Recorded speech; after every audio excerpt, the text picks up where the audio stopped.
Welcome to another exciting episode from Marvelous Videos. I'm your host, Tia Ayer. The Boys, Diabolical Episode 5 BFFs. We all know that in the universe of The Boys, injecting yourself with Compound V is a surefire way of turning yourself into a superhero. Check this out. It's V.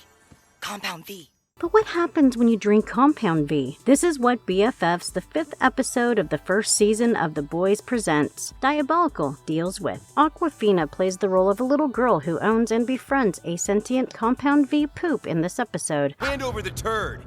No, wait. Put the turd in this bag.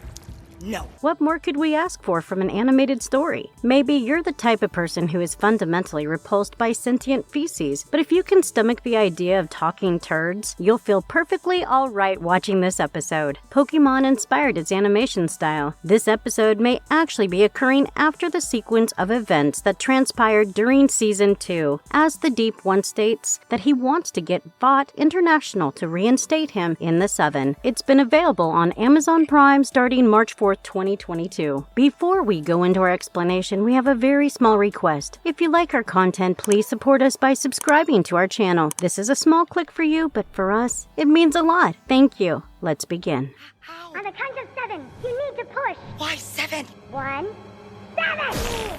Plot summary. The episode starts with a girl named Sky, who is voiced by Awkwafina, standing on a street corner with 2 other girls, complaining that whatever they're doing isn't a good idea. Sky is told to stop talking, and she reveals that she is with them because they need her phone, and she has no other acquaintances. When a dealer voiced by Seth Rogen arrives and informs them that he can only fit one of them into his vehicle, one of the girls, Bree, tells Sky that she owes them and that they should get in the car and get them their marijuana. Sky enters and the dealer drives away. He then asks her how she feels about the ocean while in his car. When he sees a billboard of a superhero named the Deep, he panics and goes off the road, slamming into the display window of a fish store. As the dealer pushes Sky out of the car and drives away, a case of full drug vials falls on her.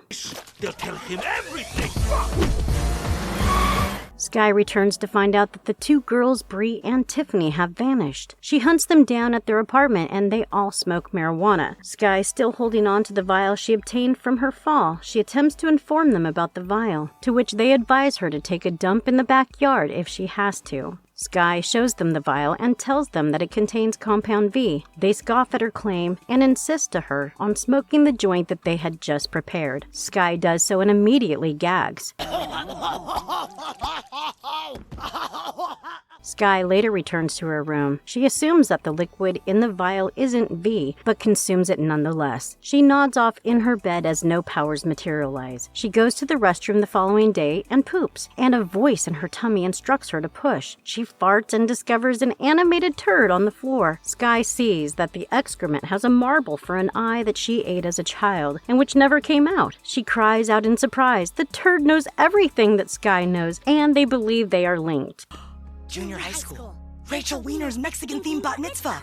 Meanwhile, the Deep, who is voiced by Chase Crawford himself, manages to catch up to the dealer, who informs him that Sky has taken the Compound V. Deep tells the dealer standing atop a shark that if he obtains the V, Vought will let him back into the 7. Deep grabs Sky's phone from the dealer, checks the contacts, orders the shark to do whatever it wants, and exits as the shark consumes the dealer. Sky dresses up the turd in her house, which wishes it was gorgeous like Sky. A moved Sky informs the turd that it is lovely, and it proposes that they do a soft wave together. The turd names itself Areola and displays its superpower of being adorable. Sky does not believe it to be a true superpower. Sky and Areola go to bed that night. Deep break in the searches desperately for Areola, finds her and transports her to Vought HQ. Sky asks a representative when she will be allowed to visit Areola. Sky is told that it's not feasible and that the turd is being investigated at their research facility. In exchange for Sky's secrecy, she gives her $1,000 and a renovated iPad. Sky obeys the rep's request to depart. While going back, Sky recalls her joyful moments with Areola, tears up the check, and returns. Sky breaks into the facility and knocks down the scientist who is examining Areola.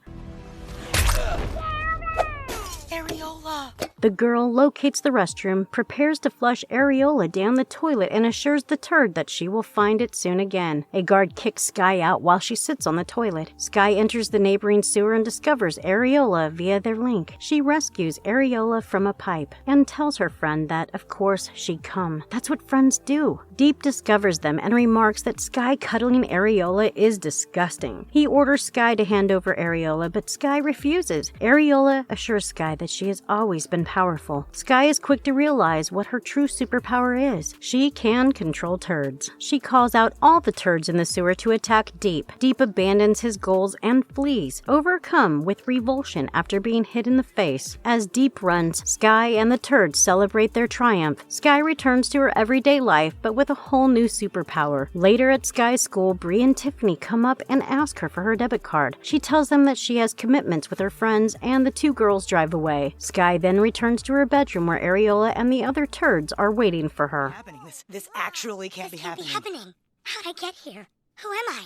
Conclusion. This entire episode, written by Awkwafina, plays out like a quirky anime and mainly relies on a more innocent form of toilet humor for amusing purposes. Many individuals will undoubtedly find this entertaining and albeit a little childlike considering the boys' general mature themes. This is definitely one of the most innocent episodes in the anthology, with an open ending and a straightforward narrative. While not totally expected considering the boys' typical violent aesthetic, the images and animation are rather good, and there aren't many unlawful events occurring in this one, which some may consider a godsend. Overall, this episode is definitely an interesting and quirky watch for casual viewers who want to watch something unusual, and hardcore fans of the boys who want to see a different side of the series. And if you liked our content, don't forget to leave a like and subscribe to us if you haven't already. Have a good one, and be safe. Thanks, everyone. What the fuck?